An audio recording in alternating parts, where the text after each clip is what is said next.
Hey everybody, Brandon Marcello back here for another episode of Social Distance on 24/7 Sports. Our guest today is Paul Finebaum. You guys love him, you hate him. Either way, you know him on the SEC network, nationwide, on Sirius XM. If you're an Alabama or Auburn fan, you definitely know him. Paul, thanks for joining us. Really appreciate it. This is a great honor to be able to chat with you and ask you the questions for once. Yeah, no, I've interviewed you 20 dozen times, so I'm going to probably just break out in the middle of this and ask you if Gus Malzahn's going to make it. 2 more years, I think. Okay, good deal. 2 more years. Paul, some people realize this, but, for a lot of people, you're introduced to them, 6 years ago when you're on the SEC network. And so some people don't know that you're a newspaper man. You started off in 1980 in Birmingham and covered some huge stories, obviously, broke some big stories. Take us back to why you got into the newspaper business and what that was like in your early years. Yeah, Brandon, I don't want to sound like everyone who used to do it and now doesn't, but it was easily the most amazing and extraordinary part of my career that I think. I got into it late. I was halfway through college at the University of Tennessee, and I had no earthly idea what I was doing, like most people. And I went down to the school paper and said I wanted to be a reporter, and they said, "Can you type?" And I lied.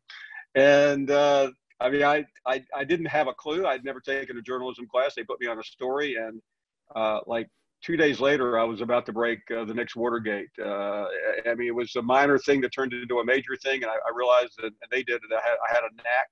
I couldn't write worth a lick, but I could report, and slowly but surely that developed. I spent 2 years on the campus paper, found the job. I had 2 offers. I wasn't a 5-star coming out of college, Brandon.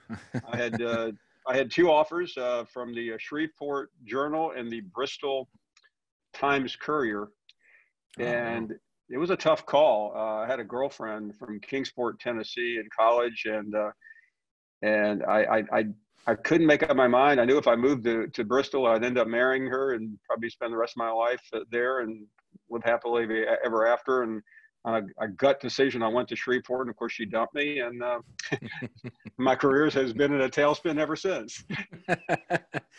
I think that, it's interesting where just our decisions take us, obviously. And sometimes you got to go kind of with your gut on a lot of things, even if it's, some people look at the money or maybe, this seems more comfortable. Sometimes it's easier to just get out of your comfort zone and kind of risk things.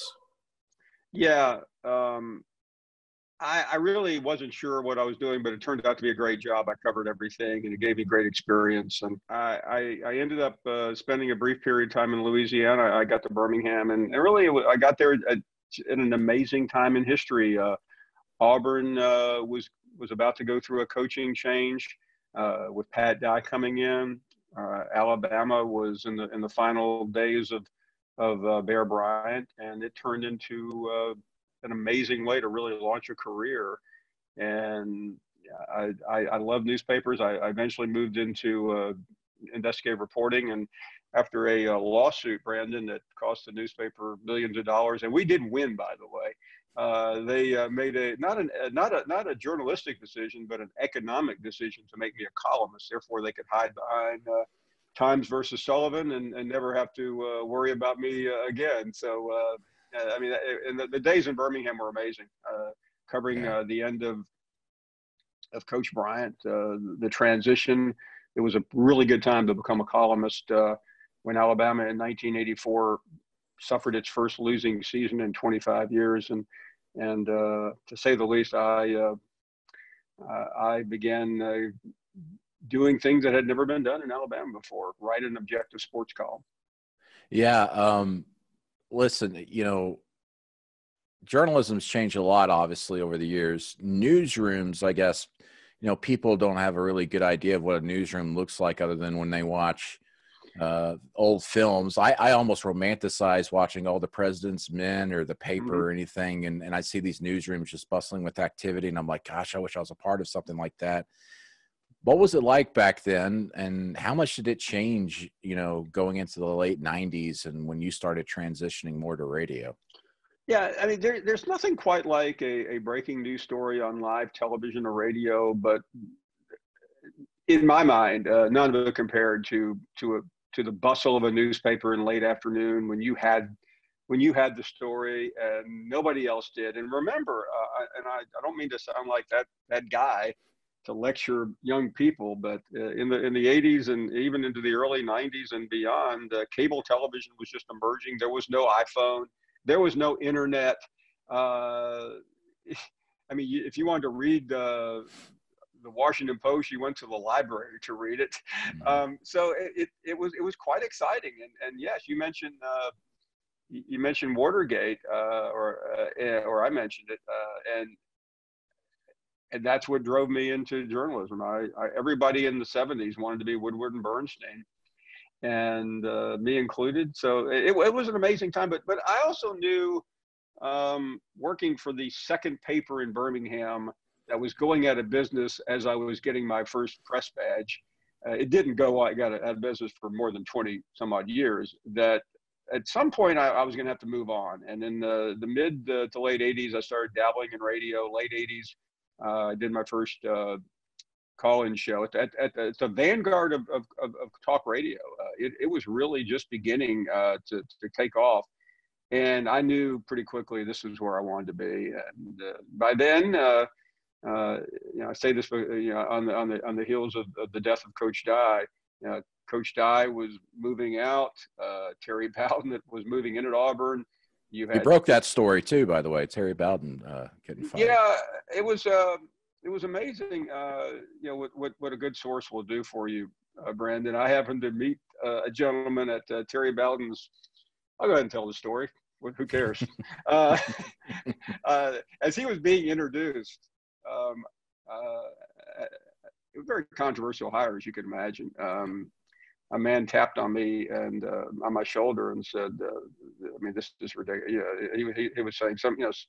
I can't remember how he phrased it, but he said, I think the president of the school was talking or something, or the athletic director. And he said, "Call me tomorrow," and I ended up calling him.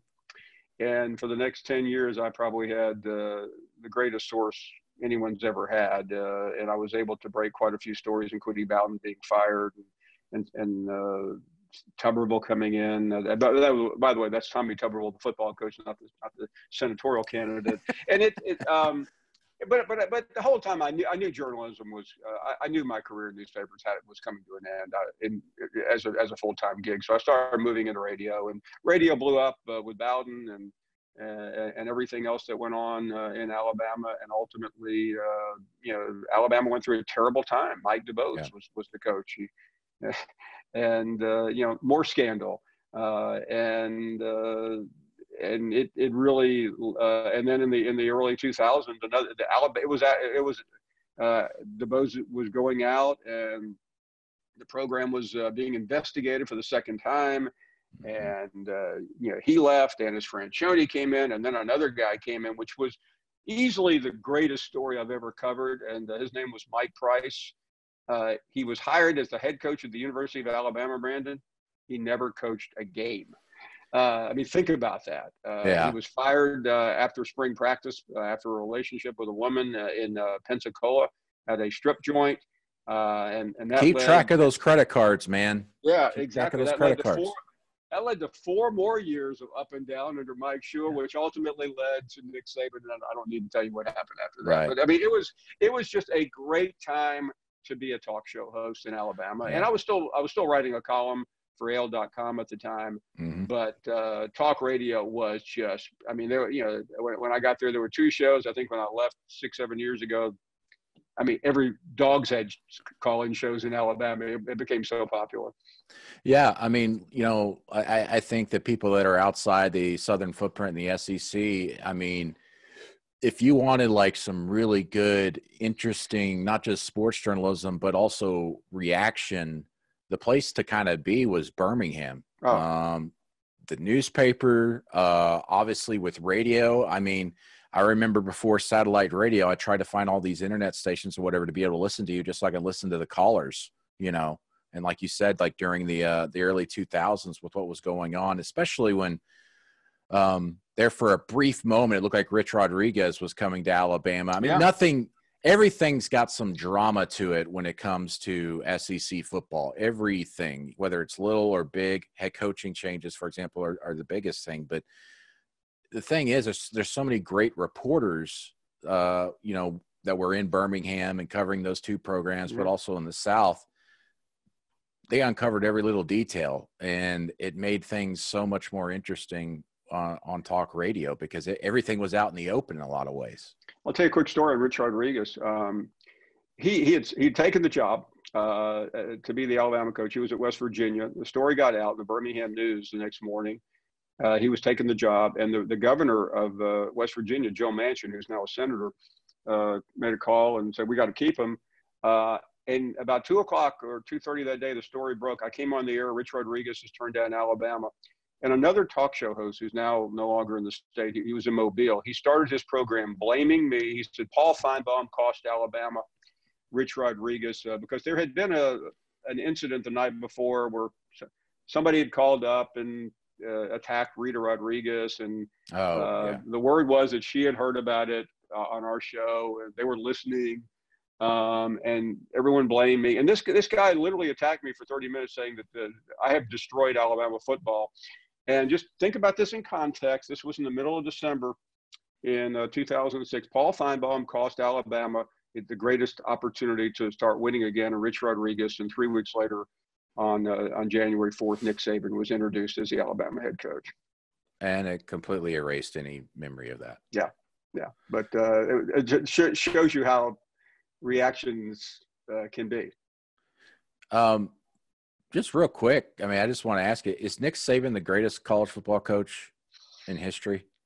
He is. Yeah. And I don't think there's really much debate about it. There's only one way I think he could not be, and that's if he stays for 5 or 6 years and loses 3 or 4 times to Dabo Swinney. And I mean, I think it's like, this isn't art where you look at a Rembrandt or a Picasso or a Van Gogh and say, that's one of the 3 or 4 great, that's the greatest piece of art I've ever seen, Starry, Starry Night or whatever. He does flirt with how he goes out by sticking around. And I don't mean he's hanging around. I mean, by the way, the guy's been number 1 in the country every year since 2008. But I just mean that he's probably, I'd say probably going to end up the greatest coach, but he is right now. And but Dabo Swinney is, with 2 championships, he could make a dent. I used to think Urban Meyer was the guy that with 3, but I think that train has passed. Yeah, you got to follow the Seinfeld philosophy. Go out kind of on top. Don't overstay your welcome, and let everybody just keep talking about you. That's one of the great interviews I've ever heard, Brandon. It's gone viral many times where Jerry Seinfeld was on with Larry King, who was the great broadcaster. But Larry prided himself on never doing research. He didn't want to know anything, and he said to Seinfeld, "So you're stepping down. Your show's over." He said, and Jerry goes, "Yeah, we had a good run, Larry." He said, "So did you get canceled?" I love that clip. And Jerry goes, "Larry, did I get canceled? I mean, I had the number 1 show of all time, Larry." He said, 70 million people watch my. He said, okay, I didn't know. I mean, it was like, are you? That's where you are sometimes in terms of trying to classify coaches. But Saban, on December 15, 1982. Not that I remember this day very well, when Coach Bryant announced his retirement. He died a month later, Brandon. I sat there feeling sorry for myself as a young reporter going, this is it. It will never be this good again. And then here we are today, Nick Saban having won 6 and no telling how many he's let get away. Right. That's the other thing. He could have won a couple more. And I still think he's probably going to win 1 or 2 more before he calls it quits. We'll see. But I'm with you. I think he's the greatest coach of college football history, not necessarily because of what he's won, but in doing it in this era of college football. It's so much different than it was. So much different. So I want to talk about your show a little bit, just the format of it. I mean, people know about it, but what I like about it is you just allow people to talk, and sometimes they say stupid things. Sometimes they make great points, but what you do is you provide a forum for people just to say what they're thinking, and you'll come in and fact check them when you have to and everything. But I think that you're in a lot of ways doing a service for people and the fan bases by just allowing them to speak their minds on open air and start conversations. Not a lot of people do that. A lot of sports radio you listen to, they'll have callers call in, but they're cutting them off because the radio host has a much more important take on what they're talking about. You kind of let things breathe. I mean, this is where I could conveniently say that most talk show hosts in this country are egomaniacs and only want to hear themselves talk. But I wouldn't want to say that because I wouldn't want to be quoted saying that. I've always believed in this, and you know, to have a successful show where callers dominate, they have to be interesting, and that's not easy. But sometimes you also just have to let them talk. And I get a lot of grief from my own producer sometimes when I let some 93-year-old World War II veteran go on. But I think it's important to listen to that. And as I've gotten older, I do appreciate that generation more than when I was a kid, and you know, kind of like, how many times do we have to hear about this? Like yeah. Every generation of kids, and you just never know. And not to go back into the Finebaum show greatest hits, but I almost blew the greatest call, most famous call in the history of the show. A guy called in named Al from Dadeville, Alabama.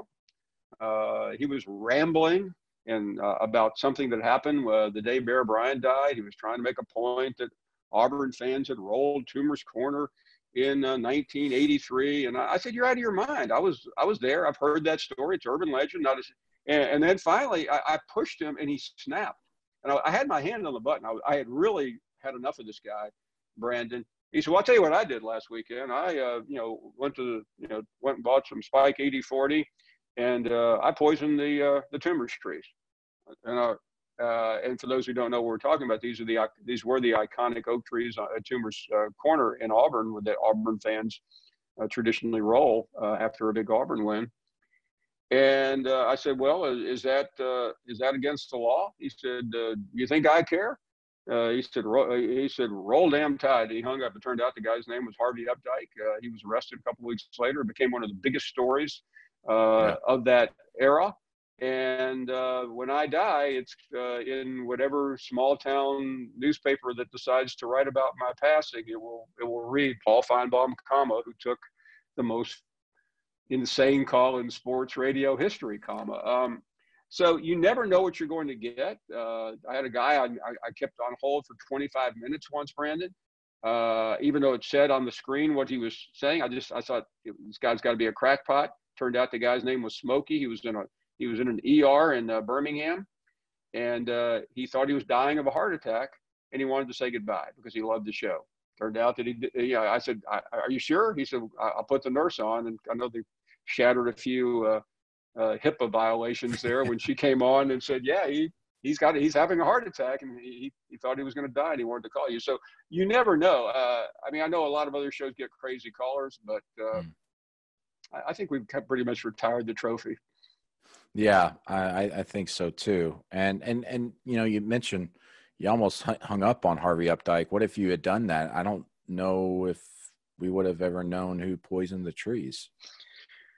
As insane as he was, I hope I'm not putting your website in any liability there, but I doubt it. I think he would have ultimately stood out on a street corner and admitted that he wanted to be caught.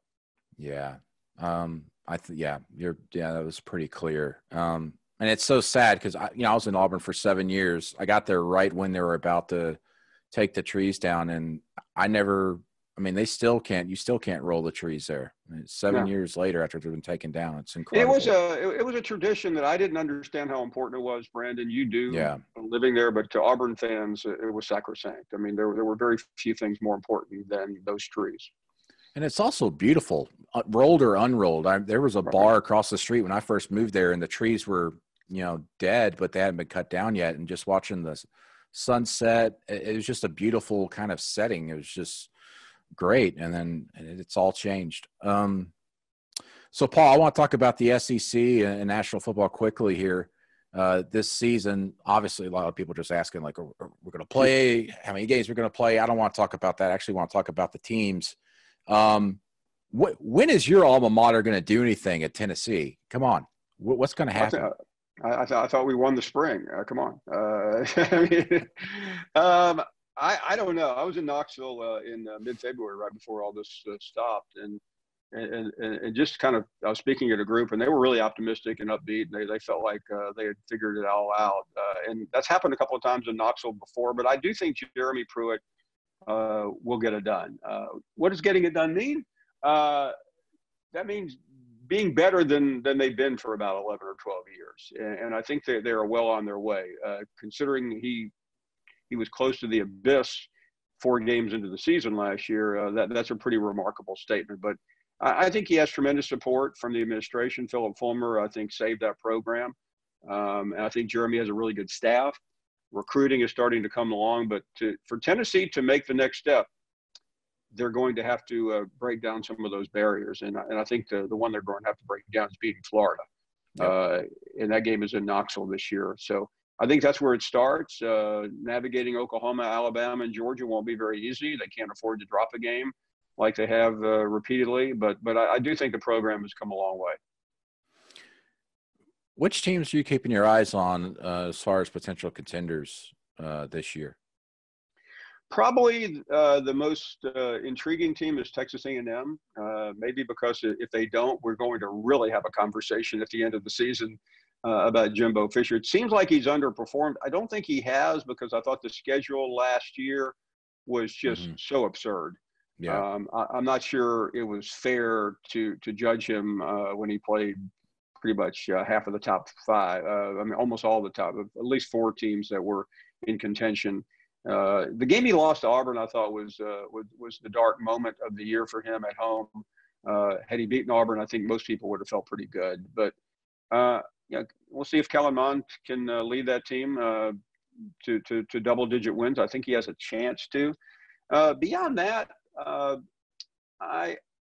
mean, Auburn's always a mystery to me. You know that, having covered that team. I happen to think Alabama's going to win the national championship. To me, they just have it together. You can debate the quarterback situation, but you can't debate too much else. I think this is the best Alabama team they've had in a couple of years. And I still feel like Nick Saban, while everyone else was scattered from March 12th on, Saban was in the proverbial bunker trying to figure it out. He was in his office when everyone else was at home. I don't know how he got that disposition, but it really doesn't matter. And he, I think he's always, if someone is going to find an edge, he'll have it. I still think there's some deficiencies from a coaching standpoint. I think they have one of the weakest defensive coordinators in the Saban era. Now, I'm going to blot the last 2 or 3 years out, because I think it's been weak for that period of time. Yeah. But considering Golden came back, I think that makes it even more confusing. But I think Saban can overcome that because of his defensive prowess. Do you think Florida beats Georgia this year? That's the game of the year right now in terms of not really knowing, but But I would still give Georgia an edge. I know a lot of people are ready to sell Georgia out. I'm not. And if you follow recruiting, and I'm sure many of the followers of this episode do, they've been unbelievable. It never ends. And I still think Florida is behind them in recruiting. Maybe Dan Mullen is exactly who we think he is, a great offensive mind. And that team is complete for the first time in a while. But I would still give Georgia a very slight edge. Okay. And I know we're talking a lot of SEC out here. Who do you think is the most overrated coach out there right now in the country? Someone that we talk a lot about, and I mean, I will, in deference to him, I just don't think it's fair to mention Jim Harbaugh in this conversation, because I think that's already been retired. I mean, that would be like, wow. I mean, tell me something we don't already know. I'm just thinking around the country. I'm friends with Jim Harbaugh now, by the way, so I got to hold back my laughter. I continue to be perplexed by James Franklin. Really? Yeah, I feel like he's had teams that could have done better. I don't think overrated is the appropriate word, but perplexed is. Yeah.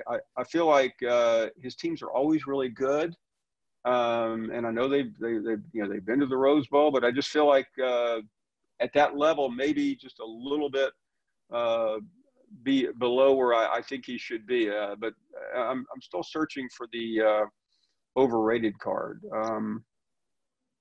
Well, Franklin's got to beat Ohio State. I mean, they get him in Happy Valley this year, and I mean, you're judging James Franklin on a very difficult curve. right. I mean, Harbaugh is the most overrated coach in the country. I'll just go ahead and go back to and undo what I said. I mean, there's no getting around it for what he makes. For that program, he wins the crown. And especially what's happened to the quarterback position there. Yeah. You know, you thought that would be a strength, and it just I've believed in them a couple of times. I mean, I kept thinking at the end of maybe they'll win at home. I mean, I'm not a hater. I'm just I've just been abused by Jim Harbaugh in believing too often that he could get it done. He can't get it done. All right. Finally, what are some of your hobbies that you probably don't want anybody to know about, but that you enjoy doing in your free time? Other than being a classical violinist or cellist, no. I am really a Are you a hermit like me? Yeah, I mean, I mean, forgetting the last 4 months, I really don't do it. I mean, from August until now, I mean, I have no earthly idea what the future looks like, nor does anyone else. But from late August until toward the end of the end of the year, I mean, I was on the road 5 nights a week. 3 in New York, 1 in an SEC site, and another one in Bristol, Connecticut. So I really, when it was all over, I didn't mind being home. And now since I haven't come out of my basement since March, I've gotten used to it. But yeah, I'm a big reader, Brandon. I read, voracious consumer of news, as I'm sure most people in this industry are. I don't watch a lot of television. I am probably my hobby away from my show is I follow. I'm a political junkie. I watch those shows as opposed to sports conversations. It being an election year, I'm probably doubly intrigued by what's going on. What do you think about what's happening in our country right now? It's sad. It's heartbreaking in many ways because as a young kid, at 12 years old, I watched television with my parents in the late 60s and saw things that were happening in Washington, in Detroit, and Los Angeles, and even in the city that I was in, Memphis, Tennessee. When Dr. Martin Luther King was assassinated in April of '68, it affected me greatly. My best friend and I don't know if I've ever shared this, we decided that we were going to get on a bus and go downtown and participate in the protests. And that was until our parents found out. And they forbid us from doing that. But I really wish I had, because I think it was an experience that would have helped me understand better. I watched it from a distance, but I was very passionate about things like that. And I always have been. And I it's not something I share on the program because I try to keep politics out because it's a losing proposition. Yes. You can't do it anymore. The conversation is too intense on all levels, whether it was the pandemic or this. But I just simply try to let people be heard, whether they're callers or guests, and I think that's the best way to handle incredibly difficult times. But I am fascinated by it, but I'm also devastated by the things I see every day and night. I know you are. Yeah, it's just a incredibly sad situation, and I think that the right approach is, as you mentioned, is just listen to people. Just listen to people. Yeah, I had a friend of mine on our program this week, a a woman I work with at ESPN, and she was incredibly passionate about the challenges of someone of a person of color. And I said at the end of the conversation, I said, I've known you, I've worked with you. She works out of Bristol, Connecticut, where ESPN is. I've done shows with you for 4 years in a row on Sunday morning, and I'm embarrassed that I didn't know all this about you. And I think that's what we're learning now. And I think sometimes you just have to, people like us, just have to keep our mouths shut and listen, and quit acting like we have all the answers, because I'm finding out we don't have very many at all. No. Yep. And that's why I think your show in a lot of ways is a great conduit for that. Like I said, you allow people to talk and you listen, and it allows the people listening on radio or watching on television to listen to all viewpoints, which is what we need in this country. Not to be too political, but there you go. Paul Finebaum of the Paul Finebaum Show. Thanks for joining us on Social Distance. Thank you, Brandon. A pleasure.